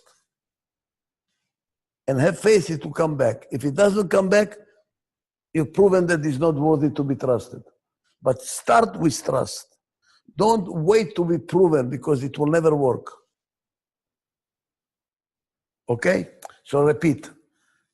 You trust people that share your interest. Because interest is not common because of change, you have to have faith that it will be reciprocated whenever you give up. And if they don't reciprocate, cut them off. They're not trustworthy. You go for people that reciprocate. Look, what is a friend? Somebody you trust. What kind of a friend is that? You invite him for dinner. Who pays for dinner? You pay, right? What's going to happen next time? They're going to invite you for dinner. They're going to pay for it too. Reciprocate. How about a friend that you invite him for dinner day after day, week after week, year after year, and they never reciprocate? That's not a friend. That's a taker, right? That's a taker. In the Jewish religion, tradition, I don't know religion, tradition. I will not like to take a present from somebody that I cannot reciprocate. Like somebody comes and gives you a tremendous present. I cannot reciprocate. It's too big. I'm not as rich as you are. So what I'm going to say, thank you, no, I don't want to. I don't want this present. Why? Because I cannot reciprocate. It has to be reciprocated. I'm taking something and I can reciprocate. That is going back and forth, back and forth. That is trust. Did I answer your question? And what we do in a company by creating trust is to go away from exclusive reward system, which is based on salary plus bonus. Why? It does not create teamwork. It does not. It's individual. And we are competing. I'm going to make more money. You're going to make money. Who makes more money? I like to have it salary plus profit sharing. Why profit sharing? We work together, we share in what we created. Now you see, there is a teamwork, there is trust. I trust you. I'll give you an example. I had a client in the supermarket business, very big company. And the president came to me and he said, Dr. Adizes, our biggest problem is pilferage. People steal all the time. I said, oh, really? The customers steal? He said, no, I'm not talking about the customers. I'm talking about the employees are stealing. I said, oh, really? Then I drew a chart, a hierarchy, a triangle.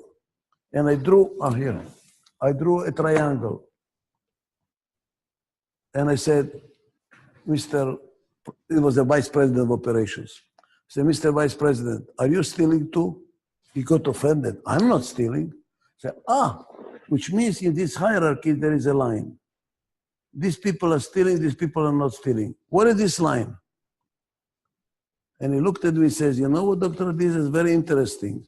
This line is going up over time. It's going up. Now the supermarket manager is starting to steal. It's not only down here, it's going up. I said, okay, if it's going up, it can go down.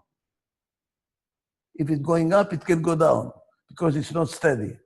What will make it go down? And I suggested to him the following solution. Make every supermarket a profit-making entity. It is, right? They have sales and they have expenses. Make the people share in the profits. A certain percentage of the profits is to be shared. And guess what's happening now? I don't need cameras. I don't need, guards. I don't need people opening your purse. Why? Because when you're stealing, you're not stealing only of the owners. Whom are you stealing to? From me, from the other workers. They watch each other. We are together. Why are you stealing from me? That will cut down the stealing because we are together. So what we really need to create is a system where people have a common interest. And common interest is through profit sharing, not through salary plus bonus. There is no common interest there. That's what I'm trying to create. Always think to yourself, where is the common interest?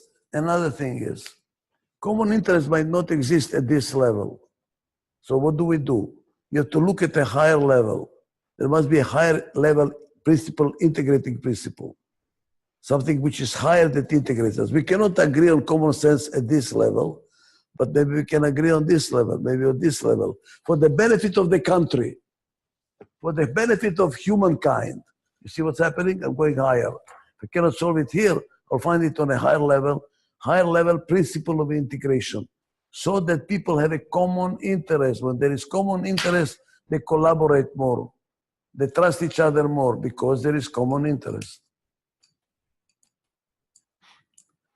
I hope I answered your question. Yes, Doctor, we got that. Algomas, so who's got the next one? Go ahead. Hi, Chuck. Bye. I remember when you were talking about the board meetings every month, and you said they were more or less useless. What do you suggest instead? Okay. I would suggest that you have a board of directors where people make presentations. A. B. Have a board of directors agenda, 2 different agendas. Usually boards do not get involved in strategic, they get all the time in overseeing the results and overseeing the financials, etc. Have board dedicated to strategic planning, because that is the role of the board. The board is not only to supervise results, is to really look at strategic direction. Are we having the strategic direction that this company should have? And invite people from the organization to make presentations. Go investigate the people down there. I would go more than that. I like the board of directors to go and visit the plant, wander around, talk to people, get to know the people. Don't be isolated. Too many boards are isolated. They go to special hotels, have a meeting, have a drink, have a meal. Only the president makes the presentation. They have only one source of information, and they don't know what's going on. I will have a multiple sources of information. And I will have a board which is, I'll give you another thing. I have a pipe dream. I like to have an artist on the board of directors, a real artist. I'll tell you why. They don't care about money. Artists really care about society, you know, what's good for humanity. That will give you a sense of consciousness, to the board to be conscious. You know, what is the name of the cricket in Pinocchio? The cricket that makes it all the time makes you conscious. You know, hey, are you doing the right thing? You need Jiminy Cricket. Jiminy Cricket. You need Jiminy Cricket on your board. That is somebody who does not, you know, he doesn't care what you think about him. He tells you the truth. Let me tell you the truth. Let me tell you what's happening. Because many boards are political.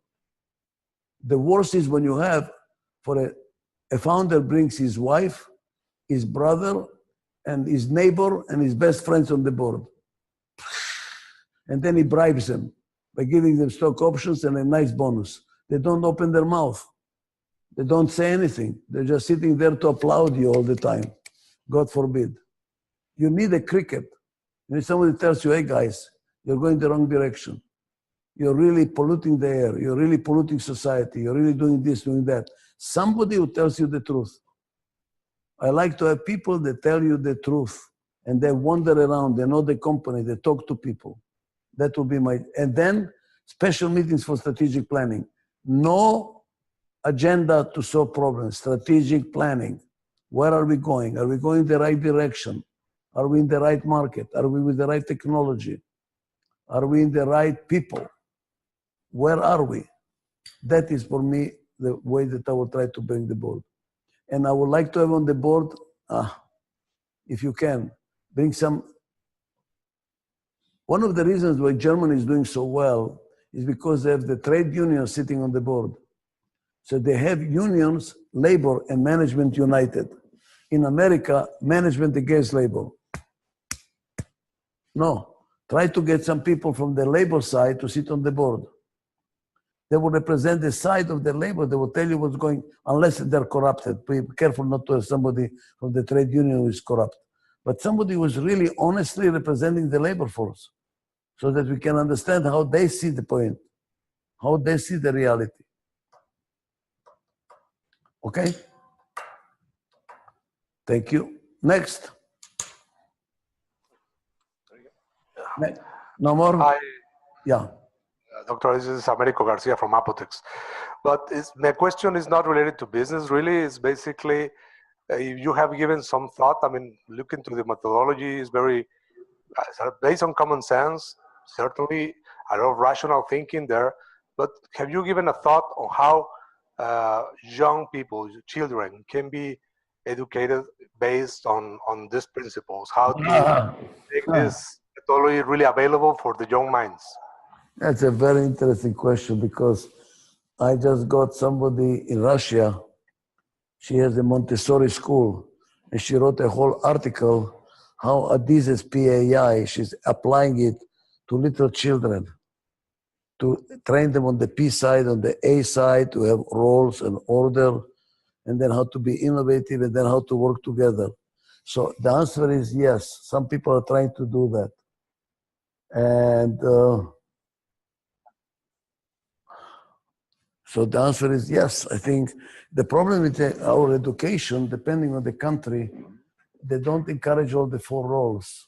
For instance, the Japanese culture, unfortunately, teaches all education is based on knowing, not creating, not criticizing, not critical thinking, but how much you know.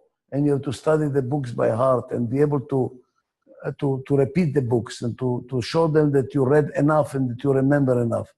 That's why the Japanese don't have the creativity enough. The American way of education is to challenge everything.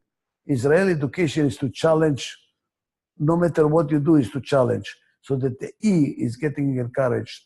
So yes, you have to think about education, how to encourage all the four roles.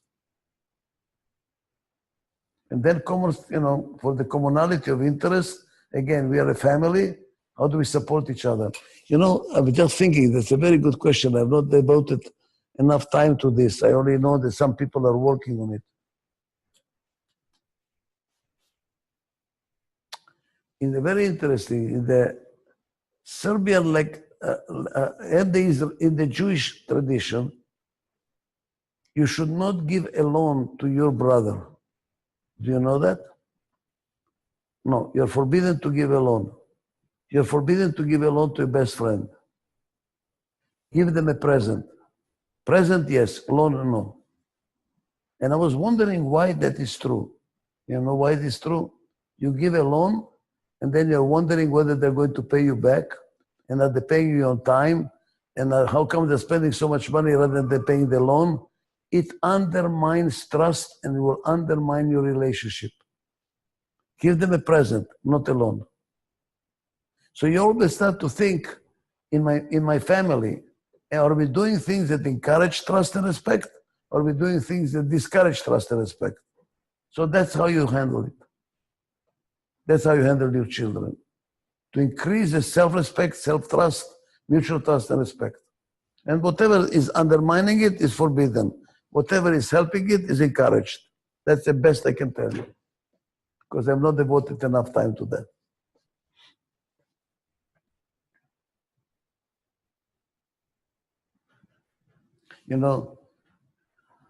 I had the Bank of America, when I did Bank of America restructuring in 1982, when my God, it was already 30 years ago. And one of the vice presidents told me the same thing. He says, when my sons, was it sons or daughters, I forgot, go out at night, I stop them at the door, I say, don't forget who you represent. In other words, don't cause us to be disrespectful. Don't undermine the respect for the family. So don't forget who you represent. So the same, the children should know, are you doing things that cause you to respect each other, to respect the family, to respect who you are, or does it cause you to disrespect who you are? That's where you start. Look at everything you do. Does it encourage respect and trust, or does it discourage respect and trust? This is the guideline. This is the guide rules. Okay? Next one. I might not have good answers all the time, but I'm doing the best I can. Next one, please. Hello, good morning, Dr. Adizes. This is Carlos Uribe from Melter. First of all, thank you for all the help that you give a lot of us. I think we're significantly better off given your efforts. My question is regarding a topic you mentioned briefly about the role of female style in society and in particular in business. It's 2017 today, and we don't see a lot of women, especially female leadership in organizations still. Some of the women that we do get to see get to the top by kind of behaving like men. So it's not properly a representation of female style. So what should we do to allow ourselves more of that style and to get out of the paradigms that get us away from that? You know, I was born in Yugoslavia. I was in Serbia. Serbs are very macho. And I've been accused by many that I'm very macho. I'm macho. Many women said, you're so macho. Interesting enough, the whole of this methodology is very feminine. Here is a macho created a feminine methodology to listen to each other, integration, family environment, you know, trust and respect. This is very feminine. The masculine is get the goddamn job done or you're fired, period. Thank you very much, no more discussion. The woman is the one that creates a home out of a house, that puts the family together. It is the softness, the listening, understanding, kind of a motherly approach. And whenever I lecture, I tell women, be happy you're a woman. Keep the woman in you. Why do you have to become a man? Because being a woman is much more powerful. Do you know that? It's much more powerful. You know why? Because it's prolonged. You're creating an environment which is very prolonged. Men are very short term. Boom, boom. This is long term. That's why it's sustainable. They make the family. The woman makes the family. And you want to make a company to be like a family. So it is very feminine. So what you have to tell your woman, and you have to use my lecture, keep being a woman. You don't need to be a man to be successful. Or the opposite. A woman can be much more successful with her femininity than a man can be with his masculinity. That this methodology is very feminine methodology. Very feminine. There's the opposite of what we do with the masculinity. The hard rules, boom, boom, boom. It is much more integration. So I have to share that with the woman, that it's okay to be a woman. That's the opposite. It's preferable to be a woman. Next. One more down there. Next. Dr. Adizes, thank you very much for the lecture, and thank you very much for the opportunity, guys, here in Mexico. Cesar Escobedo from GSC Auto Leather, the succession from Coimbra that you helped us at the beginning of the 2000s in Leon. Dr. Adizes, thank you very much. I was touched for the words that you said about love. Love your creation, what you do, love your customers, love your people. Could you elaborate a little bit more on how to strengthen that into companies in a systemic way? To stretch what, Pavel? Did you understand? Love, I think love. The question is, how do you... Good. This is Sunil can tell you. Our meditation guru says that love is a muscle. It's a muscle. If you don't use it, it atrophies. You have to use it, it grows and becomes stronger. So the answer is start loving. Start loving. And look for opportunities to love. Look for opportunities to share your love. It's like look for opportunities to exercise your muscle. You know what? By giving. Gratitude. Showing gratitude. Show gratitude. There is a whole Buddhist approach. Before you go to sleep, just sit down and think about things you're grateful for. That's where love will start. Because you will not hate. You will be loving because you're grateful. So start. Simply start. And then start looking for opportunities to express it more and more. It will grow because the more you do it, the more you will have. The more you will have. You know, I wrote a blog. I don't know, I'm recommending. I know that Mauricio said that he reads my blog. Thank you. I don't know whether anybody reads what I write, which, you know, I write it and then I don't know who is reading it. But I encourage you to give your business card to Humberto or Sunil. I'll put you on my mailing list. I write every Friday, I write a blog about something that I've been thinking that week. Just anything that comes to my mind. And I want to share to you about this love thing, how I discovered love. I'll tell you, this is a story, personal story for me. I'm a Holocaust survivor.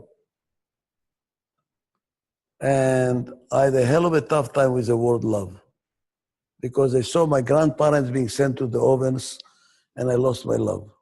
I said, I will never love again. Because if I love, they die, they disappear. And I lived all my life without love. Sad to say. Sad to say. And then I met a shaman from Peru. And he said, you know what? Your problem is that you're afraid to die. And he was absolutely right because of the Holocaust. I was always afraid I'm going to die, I'm going to die, I'm going to die. He says you have to experience death. And then you will know what life is about. Wow. To experience death, I mean, this is so scary to me. But I was so committed to open my heart, to love before I die, that I said, fine, I'm willing to do it. I don't care, I'm willing to do it. So he took me to I had a yacht at the time, and we went on the yacht. And he gave me some concoctions, I don't know what, injection, something crazy thing, that they give to people in mental hospitals when they go crazy. It paralyzes them. It's some kind of a medication, some injection. And I got paralyzed, totally paralyzed. My whole body was paralyzed. I closed my eyes. I could not move a finger. I could not do anything, nothing, really nothing. It's like being dead, nothing. And then I had a very interesting experience. Very, very interesting experience I want to share with you. Maybe that will help you to find about love. I could not move. I could not move. But I could feel the shaman and his assistant, his girlfriend. I could feel them. I could feel if they love me or if they hate me. I could feel them. And then I realized, oh my God. Oh my God. When we die, just imagine you're dead. But your soul feels all the people around you in the cemetery. And you know whom, those people that hate you because you did something bad to them. You hurt them. And there is nothing you can do because I was lying there dead. There was nothing I can do. Nothing I can do. I cannot say, hey guys, it's not true. I did not mean it. I did something this. Nothing. You're dead. It's over. But you feel them. Just imagine that you lived your life hating and being hated. When you die, you will know it, guys. You will feel it. It's around you. That's why in the Jewish religion we say, forgive the dead so they can depart. Otherwise, their soul is all the time around, asking for forgiveness. They cannot depart. You know what heaven is? when you die and you're surrounded by love. You know what hell is? I'll tell you what hell is. You die and you're surrounded by hate, and you cannot depart, and you cannot correct it. You cannot change it. There is nothing you can do, you're dead. But you feel the hate. You feel the hate and you cannot go. You cannot go anywhere. At that point in time, I made a commitment. I'm going to dedicate my life to love. Because when I die, I want to be surrounded by love. So I can go. So love is an exercise. It's a muscle. Practice it, practice it, practice it. If you don't love something, I don't want to do it. I don't want to do something I don't love. I don't want to have a car I don't love. I don't want to live in a house I don't love. I don't want to live in a country I don't love. I don't want, everything I look, do I love it? Love. I want everything to be love, love, love. And you know it. You know it whether you are, does it give you energy or does it take you energy? That's maybe the sign. Because when you love, you get energy. You're energized, love energy, because it's integration. You get integrated with something bigger than you. It gives you energy. I love to write my blogs. I love to write my books. You know why? When I'm tired, I start writing. You know what happens after I write? I have more energy. I got energy from writing. Why? Because I love what I do. So ask yourself all the time, does it give me energy? Does it not give me energy? Do things that gives you energy. Give love and you will get energy back. And you will live longer, and when you die, you will not going to suffer as much. I hope it helped you. All right, guys, thank you very much. I love you all very much, and I wish you all the best. Thank you very much. All the best.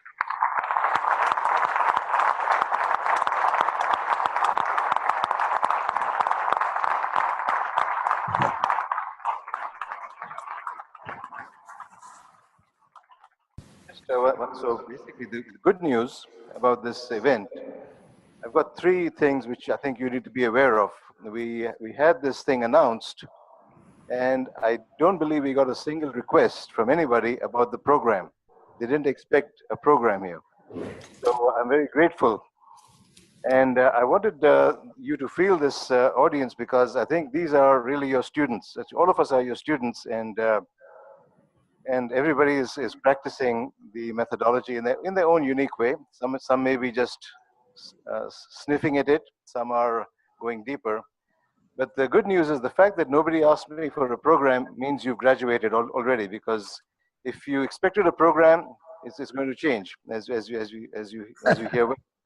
But before you, and I know it's and thank you for taking the time. I know you've adjusted your dialysis schedule, and so thank you for being here. But before you go, I need to recognize one other person in this room that is actually, even though you may be the father of the methodology, I think there's somebody close to you who's right there.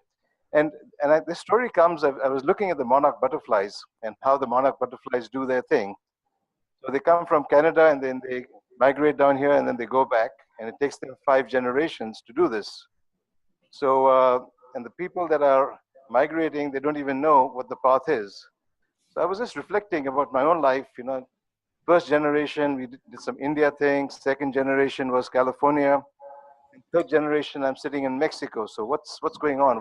Not Mexico, Monterrey. And what's this Monterrey pull? I mean, I don't speak Spanish well enough. I don't deserve to be here. But we are stuck in this vortex. And then I think Eduardo at dinner a couple of months ago mentioned a story. I want to confirm if the story is true or not.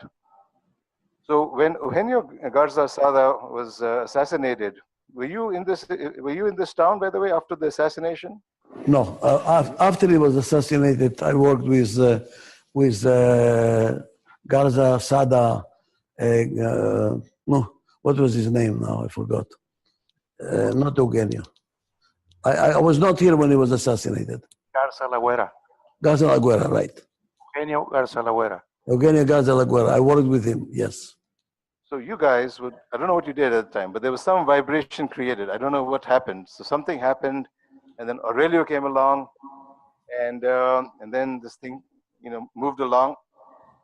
And then I think because to be able to pull this kind of a stunt of, this is sort of the bad season to have an event. I was told, hope you get enough people. But then somebody says, I'm glad you didn't do it in high season because you'd have too many people. You couldn't have an intimate event. So there's something bigger going on. And I think there was some seeds that were planted way back then.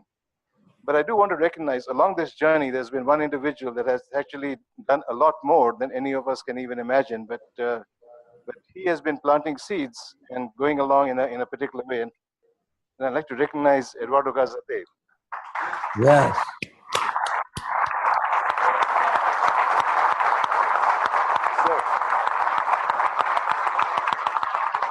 Eduardo, I want to tell you something, Eduardo. Eduardo, the movie of Frisa is making his tours around the world. I'm in Azerbaijan here, and this is a very large company, very, very large company. I just finished restructuring it. I have more than 5,000 boxes, out of which 1,000 green boxes. It's an enormous company. And you know what made the biggest influence on them? The movie. And they say, we want to be like Frisa. I want my people to be as committed as the Frisa people. We show the movie everywhere, and the people are saying, we want to be Frisa. So I want you to know, you planted seeds which are now blossoming all over the world, all over the world. You are an example people want to follow. And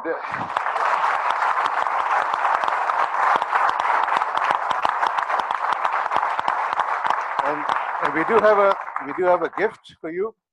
So we'd like to at least give you a little token, sir. And this was, believe it or not, this was a Sinner team that actually figured this out as to what gift to get. And very rapidly, we found the right solution. Hopefully you like it. Thank you, Sunil. Thank you, Shaq, for your comments.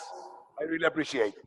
I think the grateful here is me, because no doubt that your methodology has helped us a lot in our company, in our family, and myself. Thank you. And I hope you will get better and see you here sometime in the future, Ishak. Amen. Amen. Amen.